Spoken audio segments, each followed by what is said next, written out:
Well, it's been 3 months to the day since the Bogert Park Pavilion shell caved in, and not much has changed since then. Yeah, a lot of people are wondering about the repair effort that's supposed to be happening. MTN's Cody Boyer is live from the shell once again and has the latest information.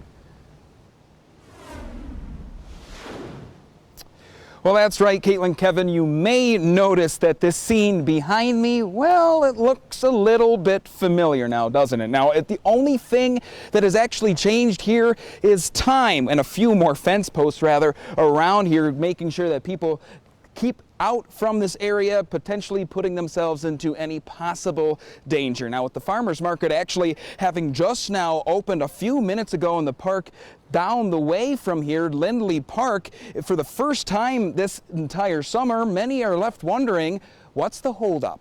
It's really our only covered space in the wintertime. Well, the pool is open. You can't do any better than the pool. The park is open. Yet 3 months later, the shell still fenced off tight. And it doesn't look like a whole lot's going on yet. Christina Rogers is one of many who have enjoyed Bogert Park for decades. I've been coming to the park for 40-some years. I was so disappointed when the roof collapsed. And with the Bogert Farmers Market changing venues, she's a little worried. I'm just kind of concerned about the parking because there isn't a whole lot of parking around Lindley. It's always tough at sweet pea time, but at least they're going to still have it. It's something I've been looking into myself. While more fences have shown up, the shell remains the same as it did in March. Now, the city says these 10 beams are a concern, as they could look like this one here, where the initial collapse happened. You can see that rotten wood. That is why the city does say, while they did not get insurance money, the hope is still a good one. I think this incident has really elevated that conversation and awareness to really how important these facilities are as a public asset. John Henderson is the Strategic Services Director for the City of Bozeman. We've been working hard over those 3 months to obtain cost estimates for repair.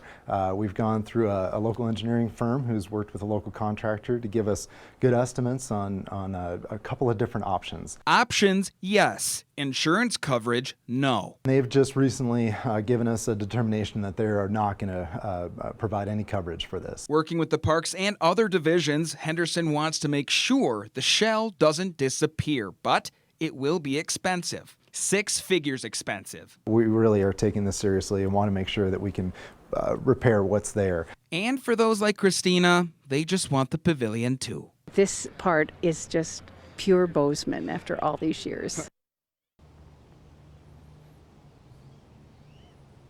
Now, Henderson also told me that his department plans to bring the issue to the Board of Commission in July to see what they can do. I asked him if there's any possibility of losing the shell altogether, and he said that's not the plan. Live in Bozeman, Cody Boyer, back to you. All right, thank you very much, Cody.